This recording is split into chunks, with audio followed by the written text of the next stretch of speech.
no one is available to take your call. Please leave a message after the tone. Hey Claire, it's Beth. It's been a long time. Too long. I know we had our differences about keeping up the family tradition after Mother passed, but she wouldn't want to see us like this.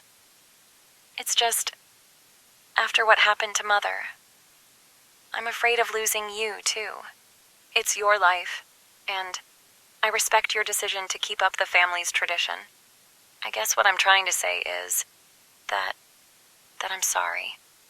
And Claire, congratulations.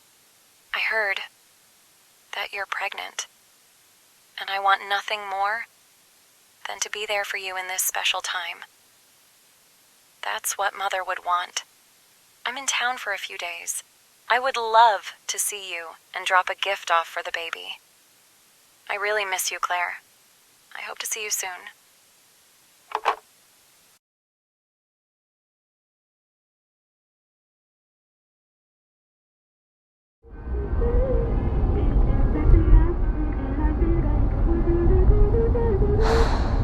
"10 years. A whole decade. And she'd rather us be at odds than to put all of this behind us.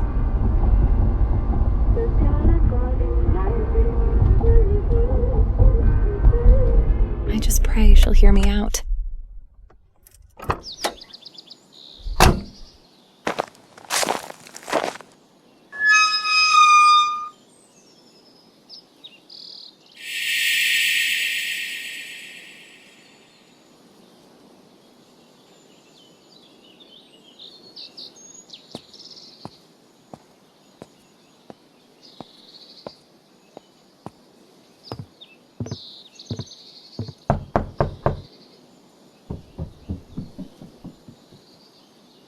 Claire? The door's unlocked. Hello?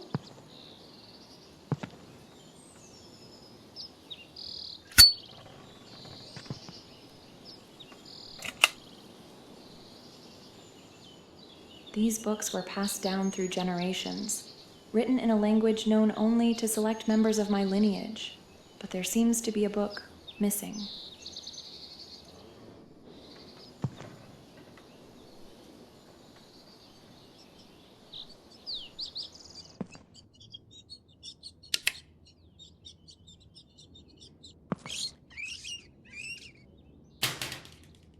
It looks like no one has been here for years.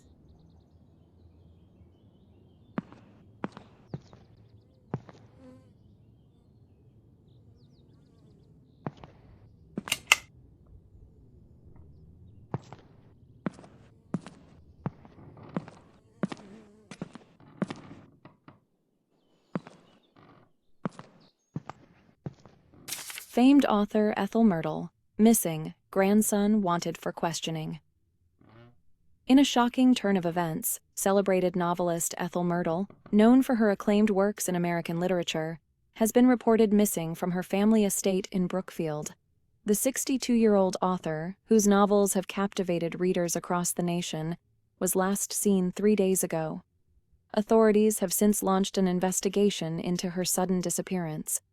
A tip received late last night has turned attention toward Ms. Myrtle's grandson, Thomas Myrtle, 30, who is now considered a prime suspect.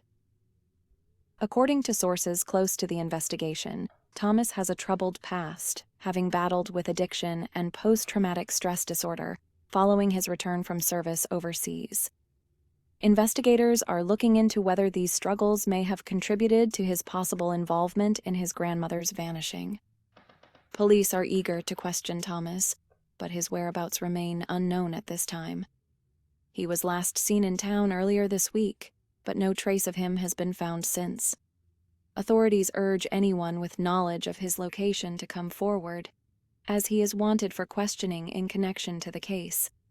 Further complicating matters, Ethel's husband, Arthur Myrtle, 61, has also not been seen in recent days. Mr. Myrtle, a long-distance truck driver, was reportedly on the road for work at the time of his wife's disappearance, but there are growing concerns that he too may have gone missing. The Myrtle family is well known in Brookfield, and locals have expressed shock and disbelief over these mysterious circumstances. As the investigation intensifies, speculation mounts about the possibility of foul play within the family. Police continue to search for answers, but with both Thomas and Arthur unaccounted for, the fate of Ethel Myrtle remains a troubling mystery.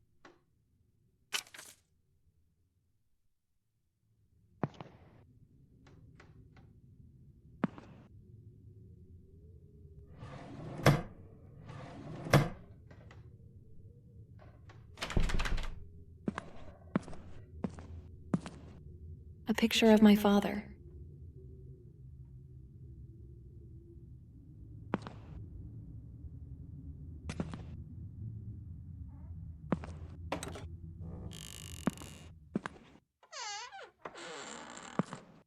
Journal entry, July 17th, 1928. I sit here, pen in hand, staring at this blank page, and all I can think of are the faces. Not just the men I served with, but the faces of the ones who waited for us, those we left behind, and the ones we couldn't bring back. Anna tells me I'm too quiet these days.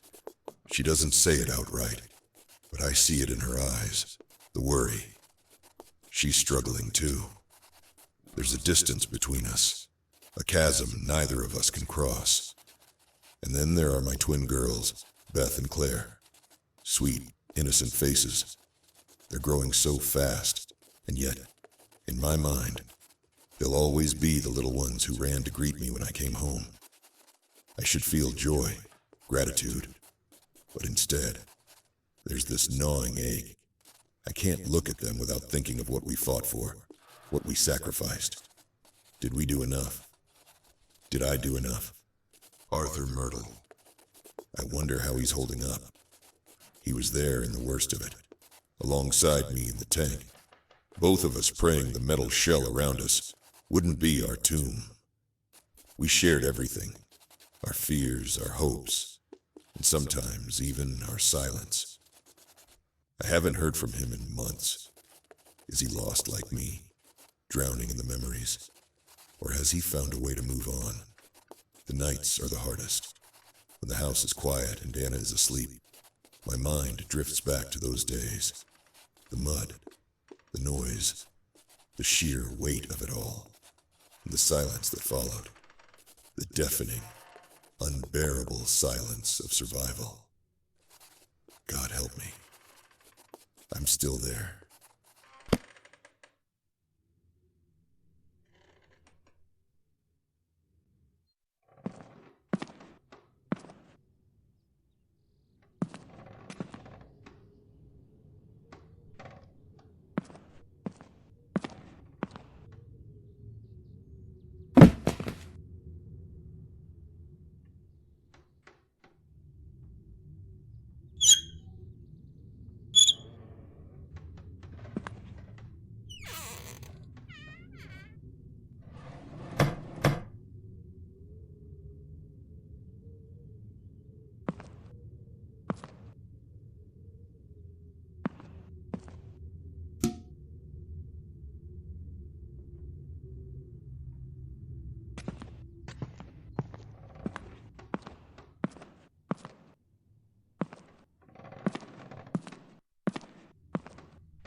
I hope Claire doesn't have a problem.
has a combination lock.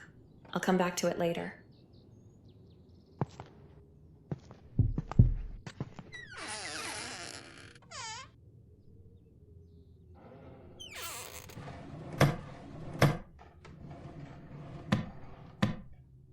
This is Edith Holden. Born in the 15th century, was the matriarch of the Holden lineage. Her life laid the foundation for the tradition that endured through the centuries.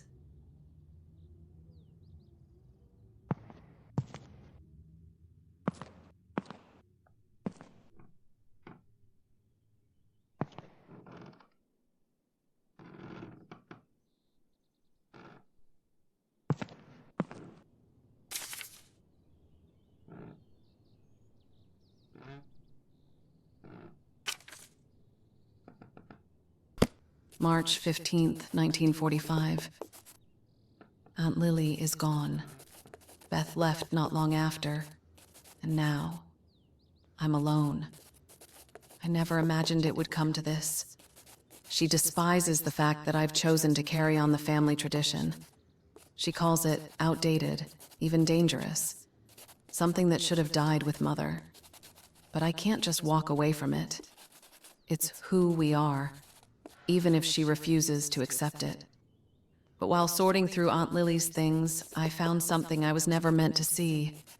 It was Mother's will, hidden among her belongings, tucked away as if she wanted to keep it from me. I don't know why. Perhaps she thought it was better left buried, but I read it. And now, I know the truth. Mother's will led me to a chest, one I had never seen before. Inside, I found her diary, the works of her favorite author, Ethel Myrtle, and an old book that once belonged to Edith Holden. But it was the red box that caught my attention most. She wrote about it in her diary, mentioned it in ways that made my skin crawl. But her diary, it's more than just memories. It's a map, a guide to finishing what she started, the things she discovered, the truths she unearthed. They were only the beginning. There is more. There has always been more. Not only did they conceal what was rightfully ours, but they also deceived us about it all. Our legacy is dying. I have to move fast. There's no mention about where Claire might be. She hasn't written in this in years. But while I'm here, I should probably open up Mother's diary. I guess I'll head to the attic.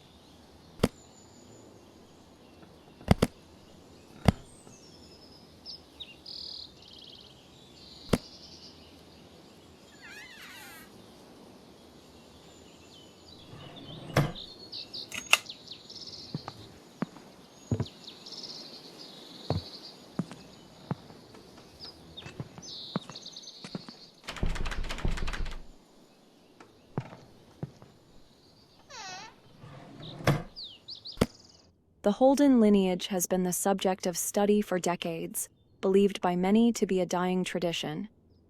What little we have uncovered suggests that their practices, once passed down through generations, have been deliberately left to wither. Whether this was due to external persecution or an internal decision remains uncertain, but the result is the same. Their knowledge has faded into obscurity, leaving behind only fragmented accounts and unconfirmed theories. One of the most compelling aspects of the Holden bloodline is the stark division of abilities between men and women.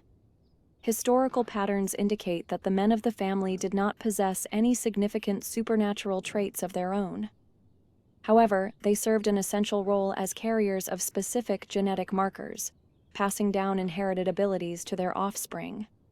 These abilities varied widely, though two traits seemed to surface more often than others: the capacity to see into the spirit realm, and, more rarely, the gift of foresight, allowing them glimpses of future events. The women of the Holden family, however, almost always displayed more tangible supernatural gifts. Records suggest that many possessed the inexplicable ability to read and comprehend languages they had never studied, while others excelled in the mastery of potions and alchemical mixtures, crafting elixirs of unknown purpose. It is unclear whether these skills were innate or required formal training, but no documentation has been found detailing their teachings. Perhaps the most frustrating mystery surrounding the Holdens is the deliberate erasure of their physical presence. Despite years of searching, no known grave sites, burial records, or preserved remains have been located. It is widely theorized that they either cremated their dead or buried them in unmarked private locations to avoid discovery. This practice extends beyond their physical remains. No verified spellbooks, recipe collections, or written records of their craft have ever surfaced. Some scholars believe these texts were buried alongside their owners, taken to the grave to prevent their knowledge from falling into the wrong hands. For now, the truth remains buried in silence. Whether by choice or by force, the Holden legacy has all but disappeared from the world. But if history has taught us anything, it is that secrets never remain hidden forever.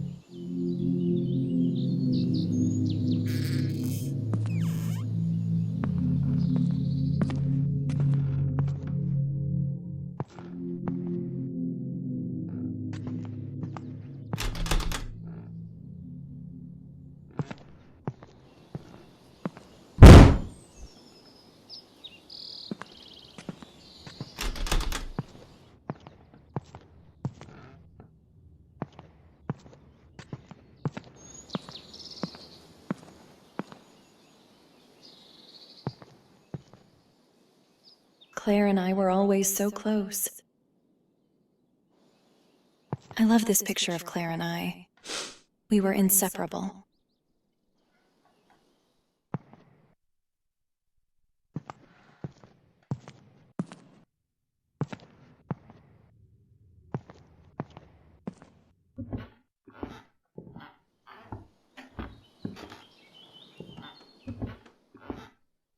My great-great-grandfather, he built this house. This is my great-grandfather who inherited the house. And according to Aunt Lily, he secretly added a hidden passage to safeguard our family's secret tradition. I've never actually believed that, though. This is my grandfather, and the third generation to live in this house.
There's the pole. I just need to reach it.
Damn it.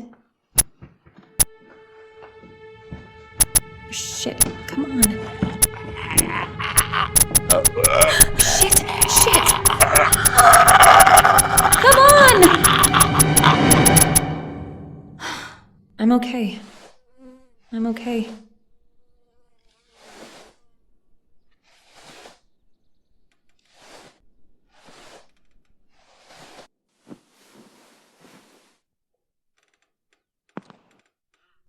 Edith Holden, composed in the year of our Lord, 1773.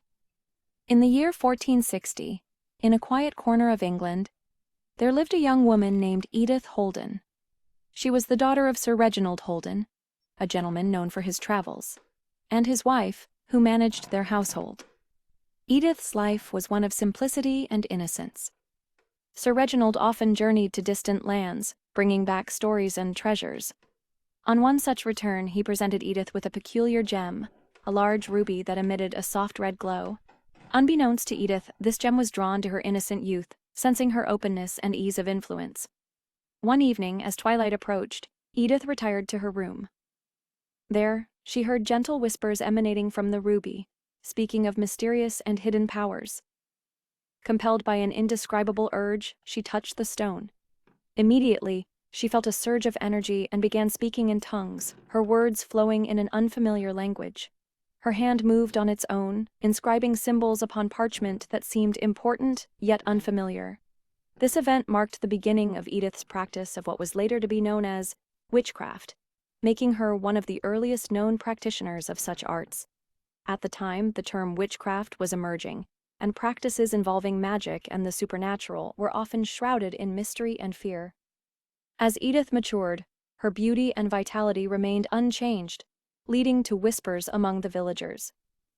Fearing that her agelessness marked her as evil, rumors of her execution began to circulate. By this time, Edith had been blessed with 2 daughters. Terrified that her death might endow them with none of the power she possessed, she penned a spell to ensure the continuation of her abilities. This incantation decreed that every quarter century, her descendants must recite the spell before her image to transfer her spirit and powers to the next generation.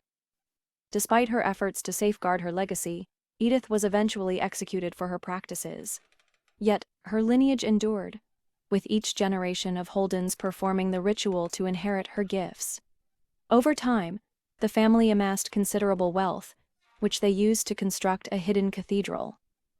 Within its sacred walls stood a grand monument of Edith, serving as a focal point for the continuation of the tradition she had established. Thus concludes the tale of Edith Holden, whose quest to preserve her mystical heritage shaped the destiny of her descendants, intertwining their fates with the enduring legacy of her powers.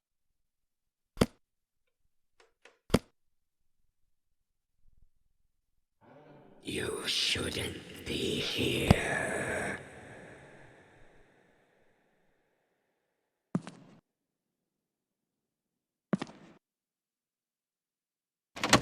Of course it's locked. Maybe the key is locked in that room.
Must be some type of clue for the combination. I'll take it with me.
Riches and Dark Secrets, The Holden Estate.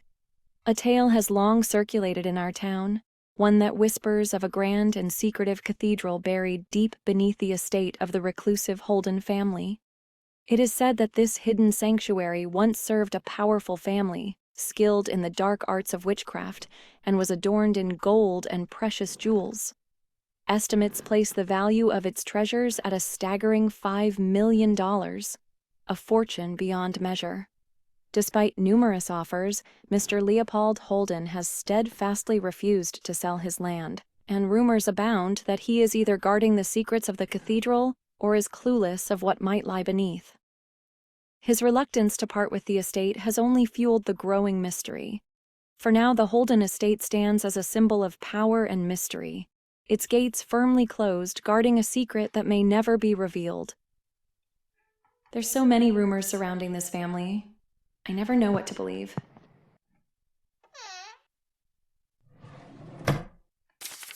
July 1885. From the moment I could speak, Mother knew my love for reading. As I grew older, I spent more time lost in books than I did beneath the sun's warmth. By the summer of 1885, I had read every book in our home and found myself craving something new. One night, after Mother and Father had retired, I crept up to the attic, a place I'd seen Father store boxes of books before. There, hidden under layers of dust and shadows, I found crates full of unfamiliar books and bottles filled with strange spices and liquids. My curiosity led me to one of the books, which appeared to be full of recipes, each name matching one on the bottles, names that seemed both strange and foreign. And, on the back, my mother's name engraved. Another book told the story of Edith Holden, a woman born in the 15th century and later executed for witchcraft. At the bottom of an old dust-covered chest, I found a final book, its pages filled with ancient texts and symbols that seemed to hold the weight of time itself. That's when it hit me. The bedtime stories Mother once shared weren't just stories, but pieces of our own family's history. I felt a sudden pang of betrayal. Why had this legacy been hidden from me? Why had they kept such a powerful truth locked away? How could you hide this from your own child? Why would Claire tear out pages from Mother's diary?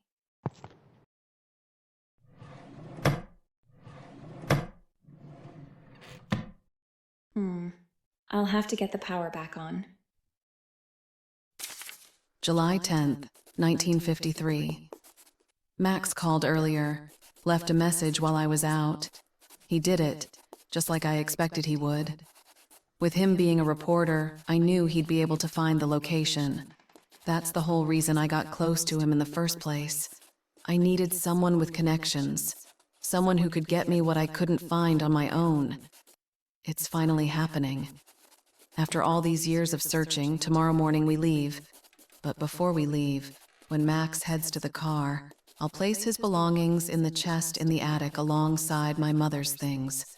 The things that hold his positive energy deserve a place next to my mother's. At first, Max was just a way in, but I fell in love. I love him more than I ever thought possible, and I know he loves me deeply too. But what makes all of this so much harder to go through with is I'm also pregnant. Max doesn't know, and he won't, but it has to be this way. He loves me. He'll understand even if he doesn't know it's coming. I just wish I could have talked to Beth. Maybe the way I feel now would have changed. Even with Max, the baby, I feel empty.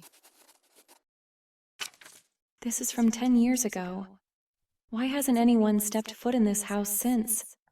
My God, I don't want to fear the worst, but I can't be certain what she was planning on doing. Claire mentioned Max's things were stored in that chest in the attic. Maybe there's something in there, something that could lead me to where Claire might be. I'll try to get the power on first. Maybe Max mentioned something in his message.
Hey, Claire. It's Beth. It's been a long time. Too long. I know we had our differences about keeping up the family tradition after Mother passed, but she... Hey there, Claire. It's Max. I sure hope this fancy machine my brother cooked up is working properly. He's always tinkering and inventing things. Anyway, listen, sweetheart. I have a surprise. We're going to Ethel's house. It took a bit of legwork and some good old-fashioned snooping, but that's what makes a top-notch reporter like me. It's a bit of a haul, so I'm planning to stay the night, and we can head out first thing in the morning. I miss you, darling. I can't wait to see you. Bye now. They went to Ethel's house? But why?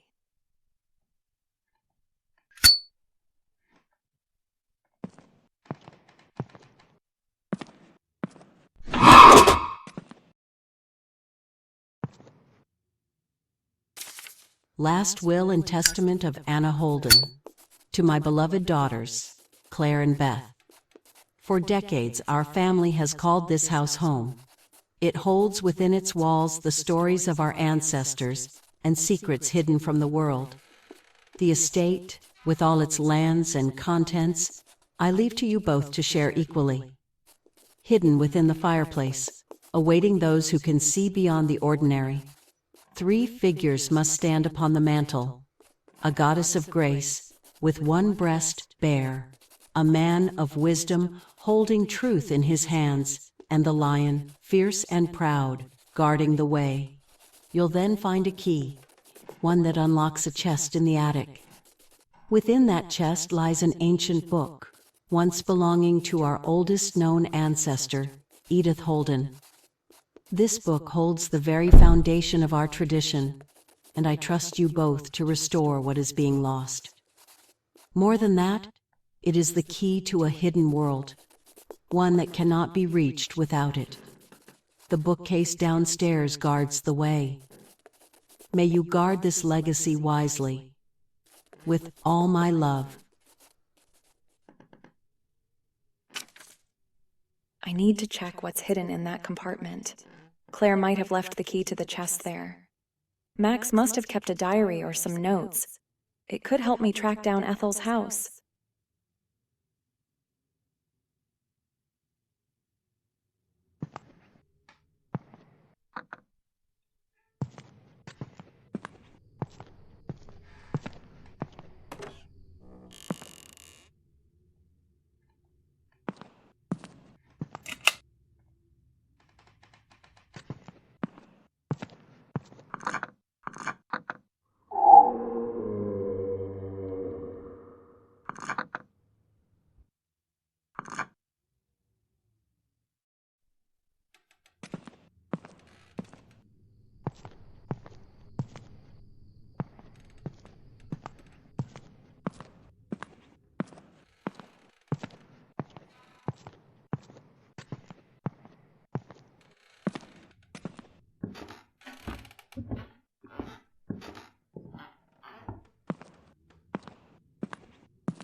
Last Will and Testament of Anna Holden. To my beloved...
That might be one of the statues I need.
Thank God I didn't break anything.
October 30th, 1951.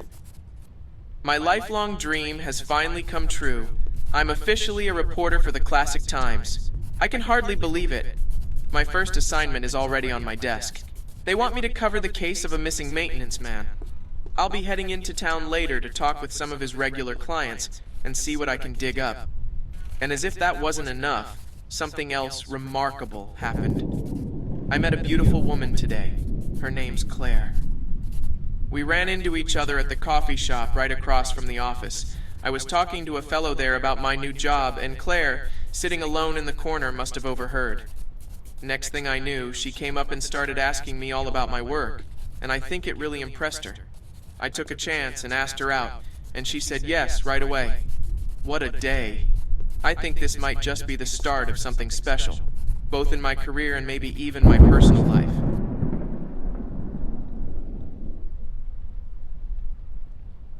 July 7th, 1953. Lately, Claire's been acting different. She keeps asking me over and over if I really love her, and if I'd do anything for her no matter what. I do love her, and I'd like to think I'd go to the ends of the earth for her, but her questions have been getting intense. She's almost relentless with them. I can't figure out why. She's also been fixated on these old books left behind by her mother, all written by the author Ethel Myrtle. From what Claire's told me, Ethel's life story is both tragic and fascinating. I heard the stories about the unfortunate fate of Ethel, and I'm convinced someone's hiding the truth. She's been begging me to help her track down where Ethel lived, saying it would bring her closure somehow. Then it hit me. If I could solve the mystery of Ethel Myrtle, it might not only bring some peace to Claire, but also make a splash in my reporting career, since I never was able to find any groundbreaking information in regards to my first assignment. I'd be the one to uncover the truth. I think I'll start digging around and see what I can find. Maybe it'll give Claire what she needs. But if this obsession doesn't settle down, I'm not sure where things between us are headed. It might be time to move on. What's this? There's something in between the pages. This is exactly what I needed. Max must have a good memory if he left without this. This must be Mother's diary. I feel like I barely knew her.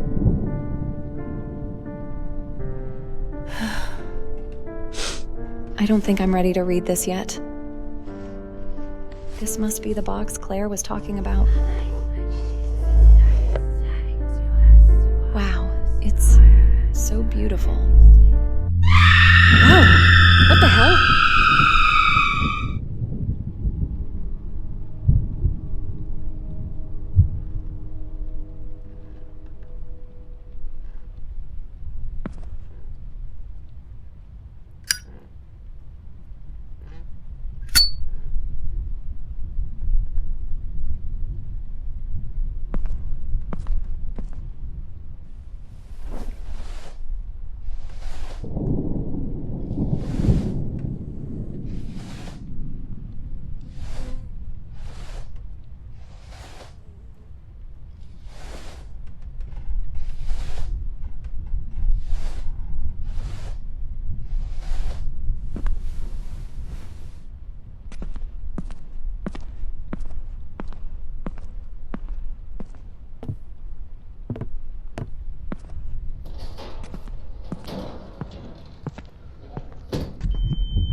should lay down for a bit.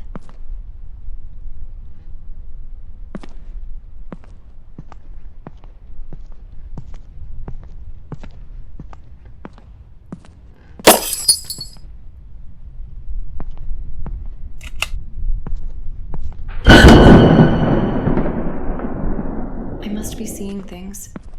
That fall really messed me up.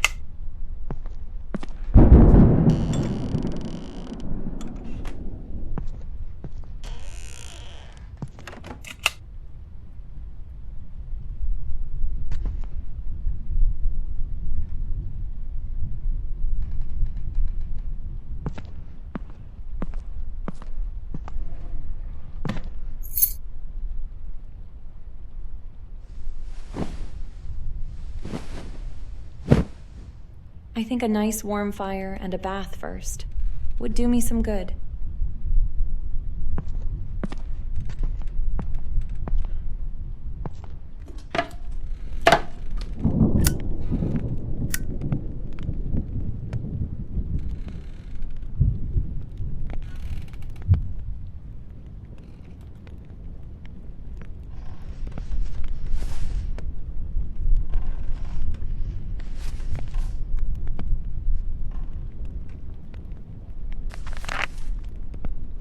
My dearest Beth and Claire, I pen these words with a heart laden in sorrow, seeking your forgiveness for abandoning you at such tender ages. My ventures into the forbidden arts have wrought nothing but suffering and regret. When I was younger, I was consumed by the ambition to master the craft of potions, to attain immortality and omnipotence. Yet, each potion I brewed in error hastened my path towards mortality. A bitter irony I only now fully grasp. My mother, your grandmother, was the true master alchemist among us. The potions I crafted in error began to eat away at my very being, a slow and excruciating decay. The pain it inflicted is relentless, reducing me to screams of agony. Knowing my end was near, I turned to the desperate and dangerous realm of black magic. I performed a spell to bind my soul within our family's heirloom, hoping to witness your lives from afar. But know this, my beautiful girls, should the red box where it's held be opened, the evil held at bay by the spell will be unleashed, transforming my spirit into one of vengeance. I wish I could have saved your father too, but his mind became weak after the war. I found him hanging from the ceiling in the attic. Please, never forget that your father and I love you too very deeply. And I'm so sorry we left you so early. Now, Claire, you possess a gift like mine, an innate talent for spells. And Beth, you have the rare ability to see the dead, a gift few can endure. Most spirits mean you no harm, but those summoned through the art of black magic and then released hold the power to kill. I implore you both to uphold our family's traditions of witchcraft and magic, but use these gifts for the good of the world.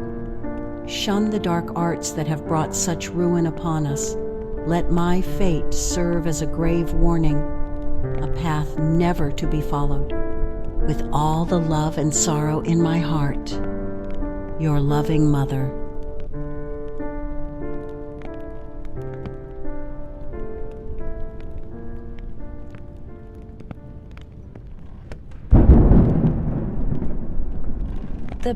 The box. I opened it.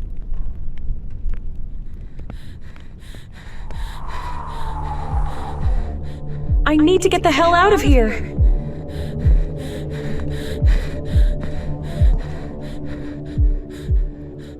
Wait, no. Mother always protected us. Whatever this vengeance is, it can't be stronger than her love. She'd never harm me.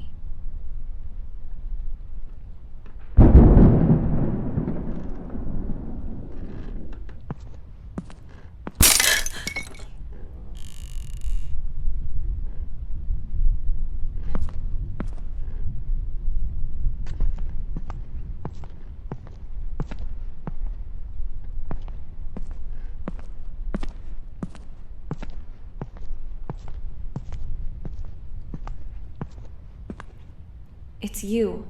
I've been seeing this whole time.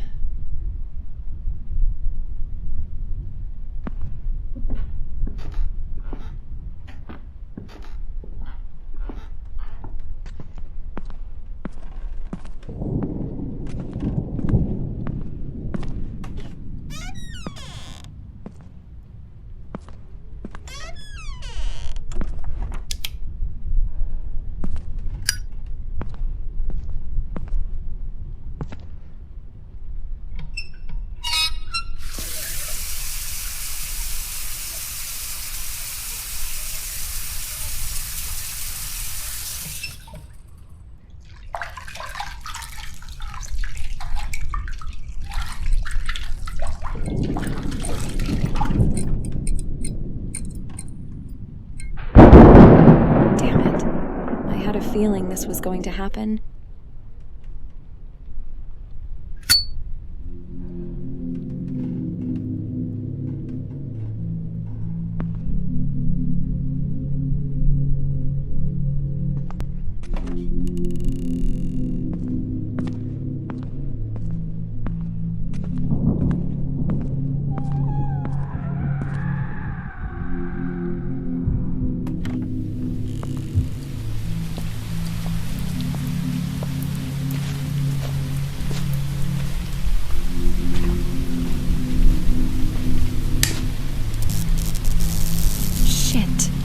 It's blown out.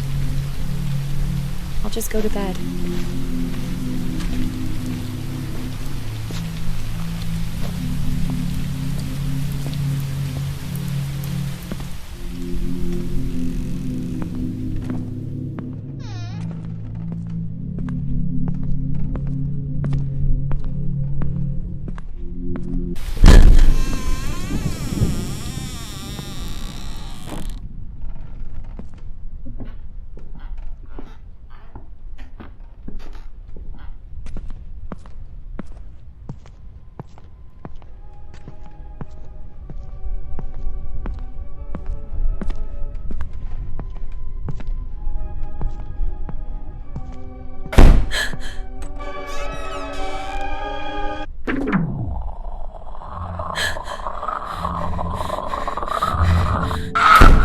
Shit! It's Mom!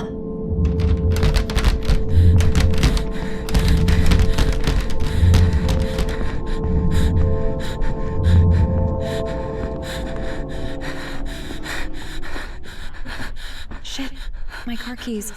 They're in the bedroom.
I can't leave Mother like this. I have to destroy the stone.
Mom, please don't.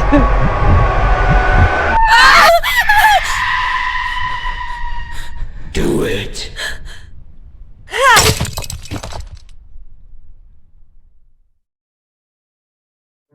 I drove for hours, through the heavy rain and the muddy roads to Ethel's house. My father saved my life.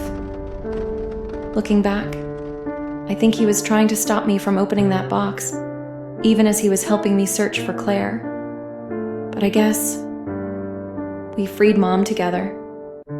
I came here looking for my sister, but I'm afraid I'm about to find something much darker.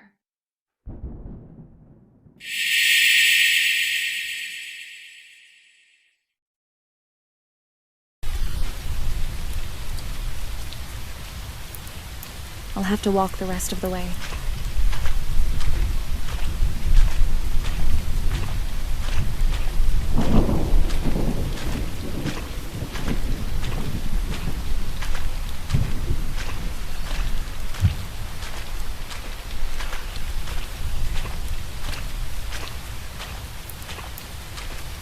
There's a light on.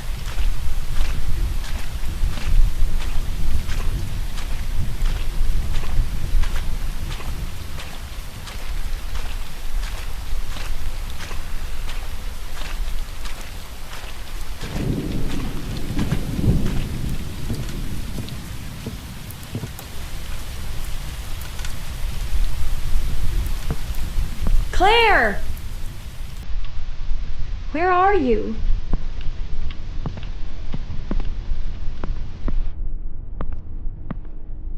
December 18th, 1949. It's been a tough journey, but I'm grateful to have my grandparents by my side when I had nothing and nobody else. I've been crashing on this couch for a few months now, and my back is constantly reminding me of the discomfort, but it's still better than the cold sidewalks I used to sleep on. Becky, I know you'll never see this, but I'm sorry for how our marriage fell apart because of my addiction. I'm proud to say I've been clean for 2 years now, though life is still tough. My grandmother's memory is fading, and it's hard to watch.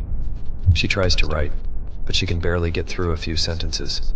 Still, she gets up every morning at 4 a.m. to make us both a fresh cup of coffee, and those moments on the porch mean the world to me.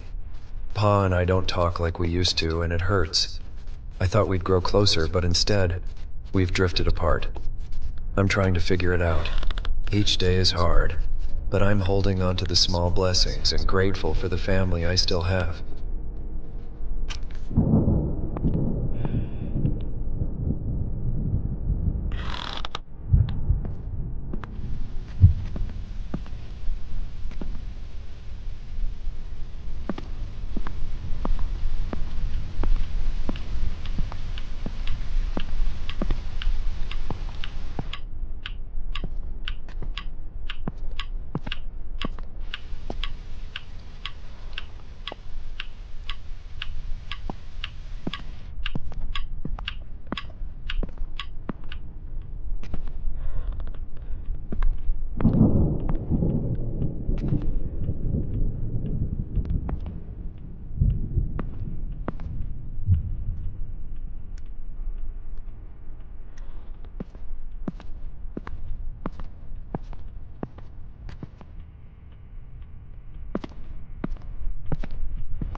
Is anybody here?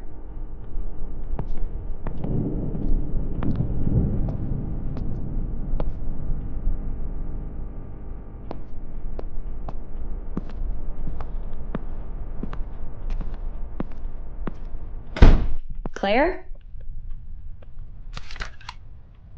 A cassette tape?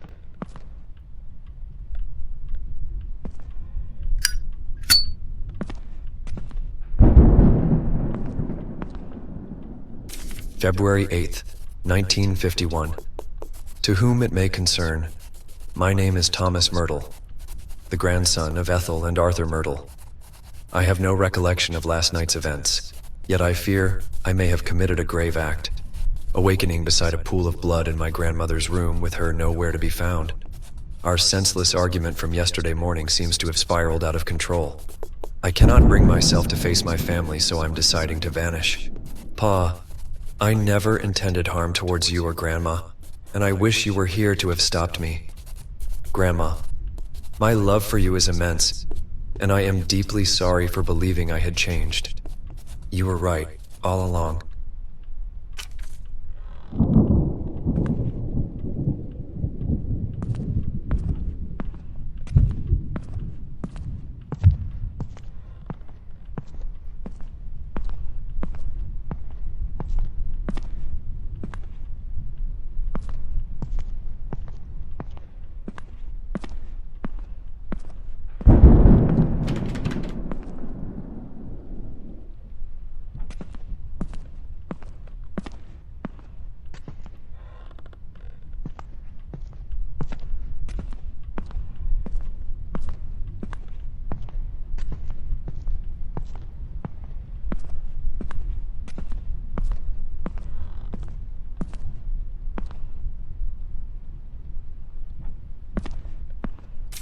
September 15th, 1949.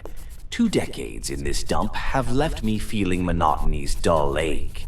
Our grandson's arrival, though celebrated by others, only amplifies the dull ache of boredom that has settled into the very bones of this place. The walls close in as the routine of these isolated woods stifles any excitement or purpose. I often find my mind drifting back to the days of war, a time when every heartbeat mattered. Returning to that chaos feels preferable to the dreariness of this homestead. In the midst of Ethel's illness, I cling to the rhythmic purr of my truck and the solace of painting. The canvas becomes a sanctuary for my unspoken thoughts, locked away in a room only seen by my late mother. The keys to my peace rest with her. As I write on this anniversary, the ink carries the weight of unspoken desires.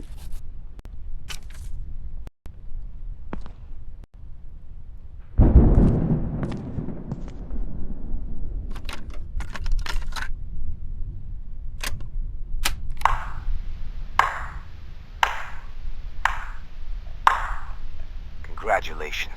You've stumbled upon my tape, where I'm certain I'll be 6 feet by now. Here's the truth.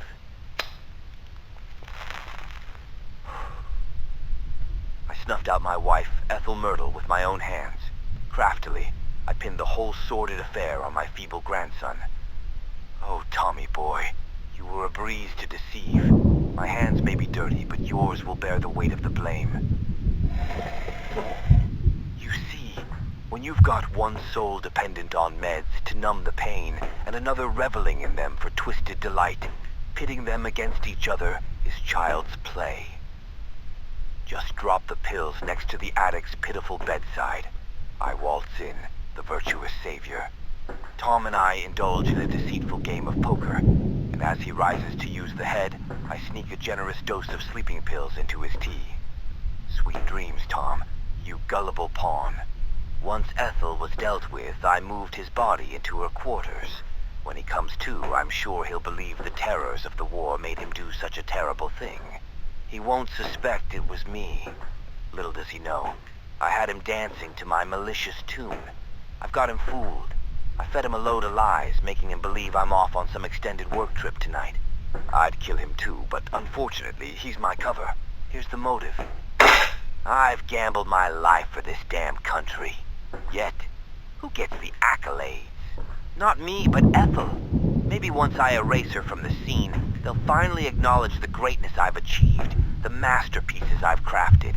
And if they still don't, well, This confession will cement me as the legend who silenced the renowned author Ethel Myrtle and got away with it. My God, you sick son of a bitch! The grandson has been innocent this whole time.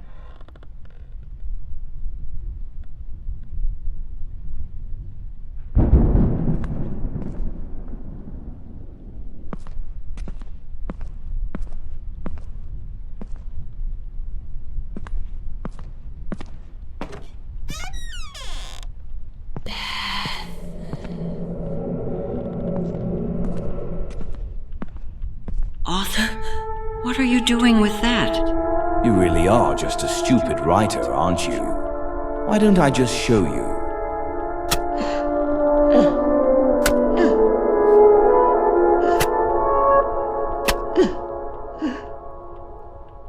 Ethel?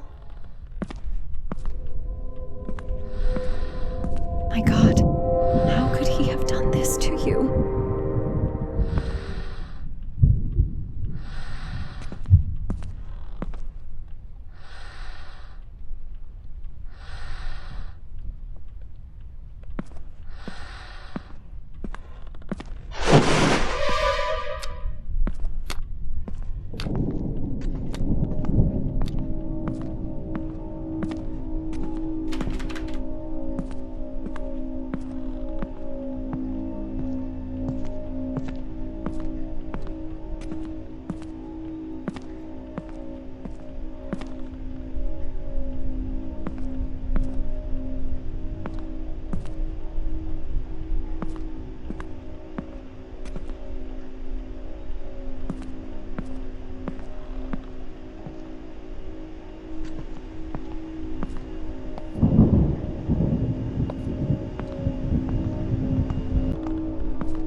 Down to size.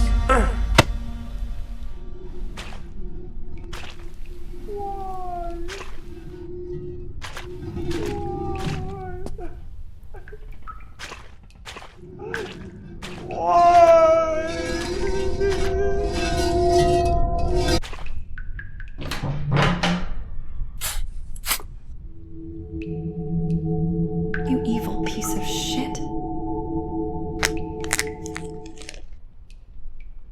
It's her wedding ring. You'll have your justice, Ethel. I'll make sure of it.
Small town shaken this morning as new details emerge about mysteries surrounding the disappearance of Ethel. Was the grandson involved?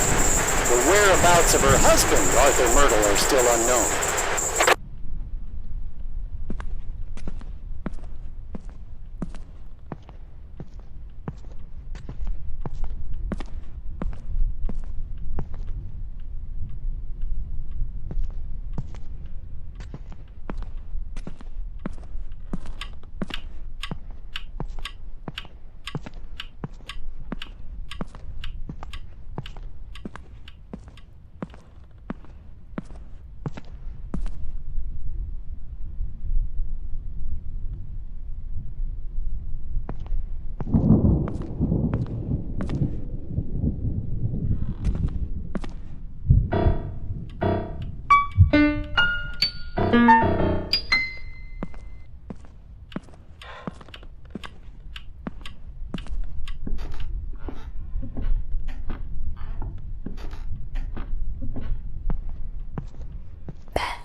What is that awful smell?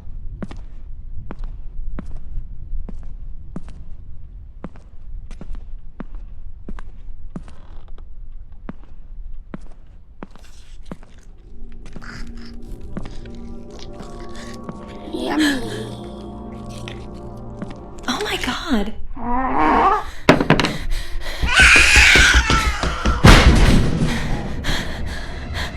They ate me alive. Hurry. She's coming.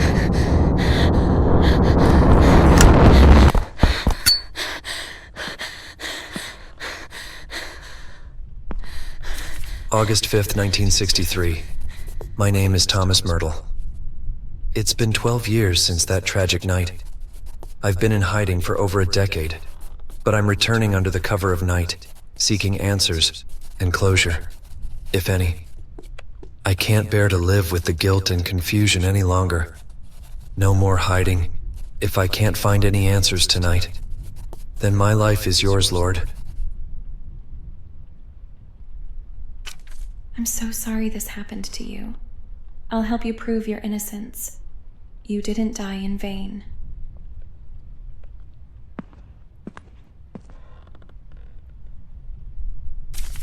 My dearest Max, it's hard to put into words the turmoil swirling within me. I need you to understand that my love for you was genuine, but the path I've chosen was driven by desperation. Losing my mother at a young age left a void only Ethel could fill. Her books became my refuge, guiding me through life's trials with their messages of hope and joy. The road I've taken, deceiving you to enter her cherished haven, was not fueled by malice, but by a sense of duty. In this life, I find it hard to find a purpose. Even the prospect of motherhood couldn't anchor me in purpose. Yes, Max, I'm 3 months pregnant. I owe Ethel everything. With this book of spells and your sacrifice, I'll protect the place she once called home, and where those cherished books were born for all eternity. You once said you'd do anything for me, and I believed you. So I slipped poison into your drink, knowing you'd understand. You look so peaceful now in that bed, and I promise to protect your soul. You may rest while mine will remain here forever. Farewell, Max. Thank you for this chance, even if it means goodbye.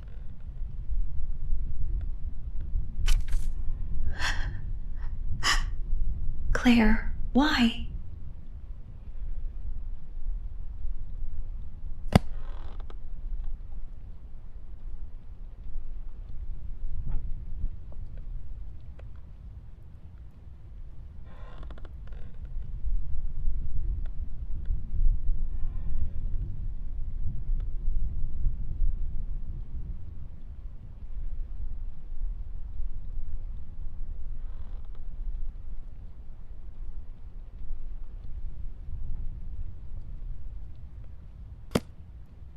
This is it. The book Mom left to Claire many years ago. It could open the passage I never believed existed, or I could destroy it and free her.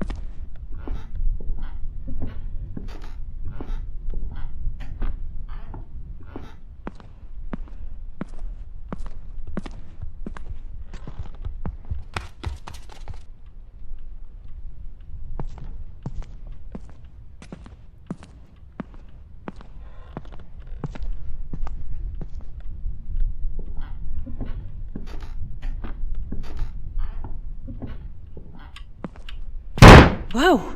What the hell?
I could have saved you, Claire.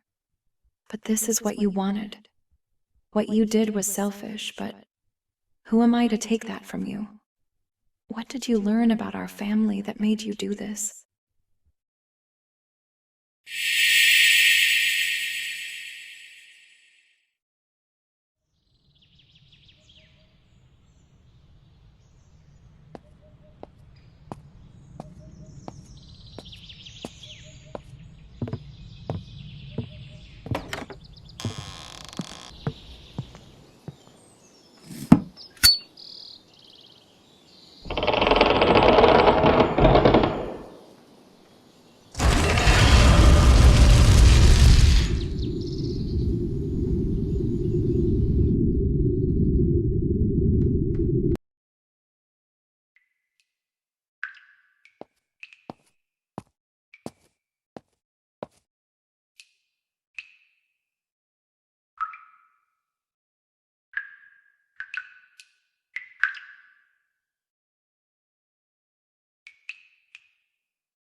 March, 1892. My mother never thought I would figure it out. Or maybe, in the end, she wanted me to. I'll never know for sure. The bedtime stories she told me weren't just stories. They were pieces of the past, disguised as fairy tales. There was one I loved most, the one that stayed with me long after childhood. She told me of a family who longed to worship their goddess, but the world had turned against them. No matter how far they ran, how deep into the woods they hid, they were hunted day and night. So with no other choice, they used their power to open a gateway to another realm, a world untouched by their enemies. There they built a grand cathedral, a sanctuary where they could finally worship in peace. In its center stood a statue of their goddess, watching over them, guarding the faith they had nearly lost. To keep it hidden, they built a house over the entrance leading to this realm. But it couldn't be opened by just anyone. The key was the very book that contained the spell to unlock the gate. Without it, the path remained closed forever. As a child, I was captivated by that story. It felt familiar in a way I couldn't explain. But as I grew older, as I uncovered more of my heritage, I began to understand. It wasn't just a story. It was a message, one my mother had left for me to discover, or so I believe. And when I finally found the entrance, I knew. The cathedral was real, but it had been sealed away, lost to time. I became desperate. I knew I could bring it back, that I could restore what had been taken from us. I just needed more time. Time. That was all I ever needed.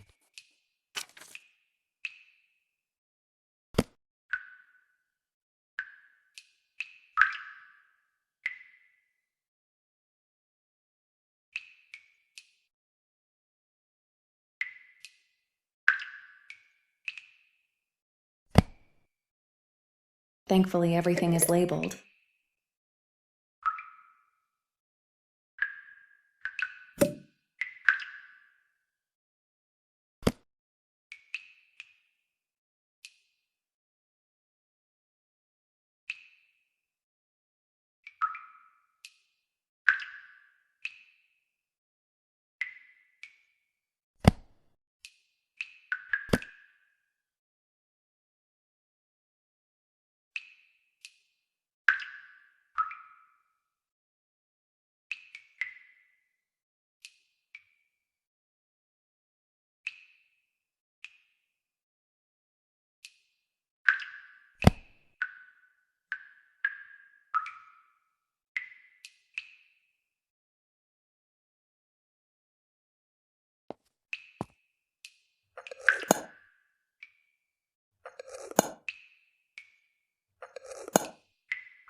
Whose wallet is this?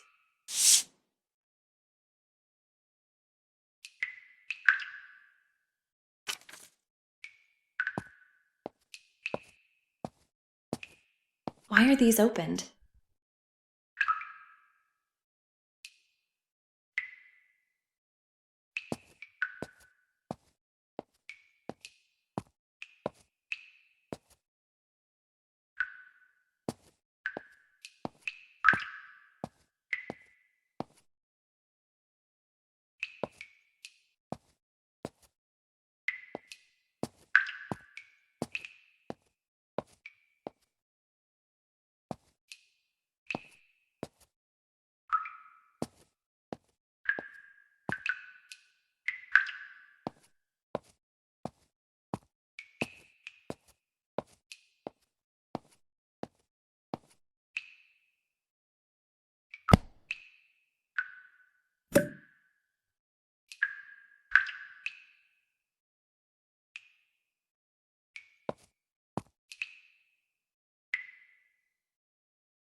can't believe it's actually real.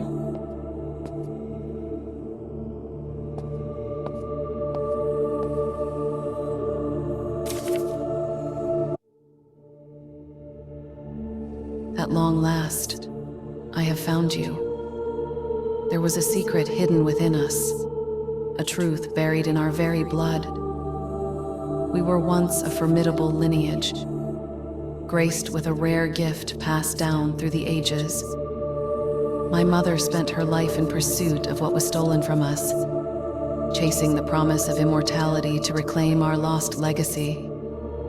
But the magic had faded, and the potion meant to extend her life turned out only to poison her.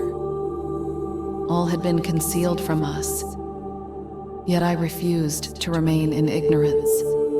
I searched relentlessly, poring over every book written about our past, until I discovered a passage. It spoke of my ancestors, and of the possibility that their lost books were buried alongside them. It was all I needed. I pried open every crypt, praying for even the faintest sign of our heritage. And there, with my great-grandmother Eleanor, lay the key to the cathedral. Clutched in her decaying grasp was the incantation that could unseal its ancient doors. Now, as the last embers of our legacy flicker and fade, I offer this sacrifice. I call out to those who once blessed our bloodline. Hear my plea, forgive our sins, and restore what has been lost. Yet even as I cling desperately to hope, I fear it may be too late. The old spells of Edith Holden slip away from my mind, their words twisting into forms both unreadable and foreign. Only those of sacrifice and death are clear to me. Our tradition gasps its final breath. My purpose is lost, and with it, my will to live. If you are reading this, know that I am already gone, and so are you. If you have come this far, you have learned too much of our legacy, and if our end is to come, let it fall only with us.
Ethel's wedding ring.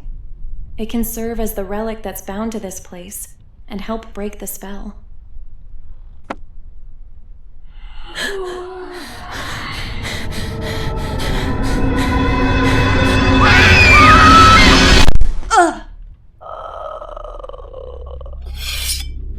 Claire, please, you don't have to do this. I can save you.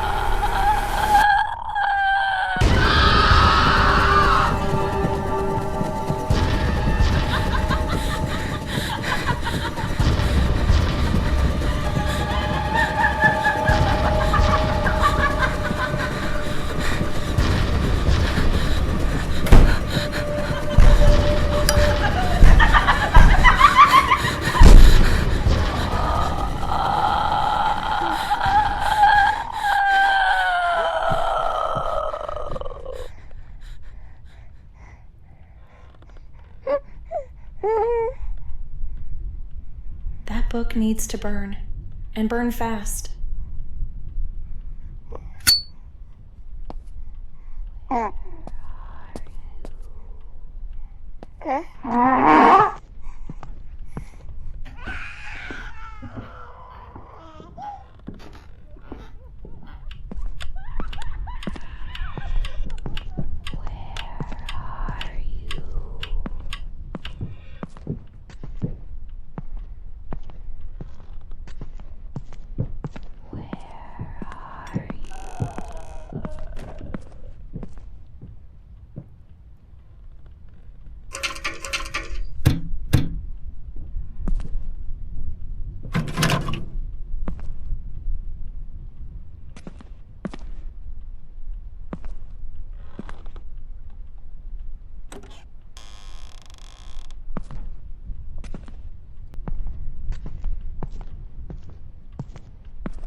It's finally over.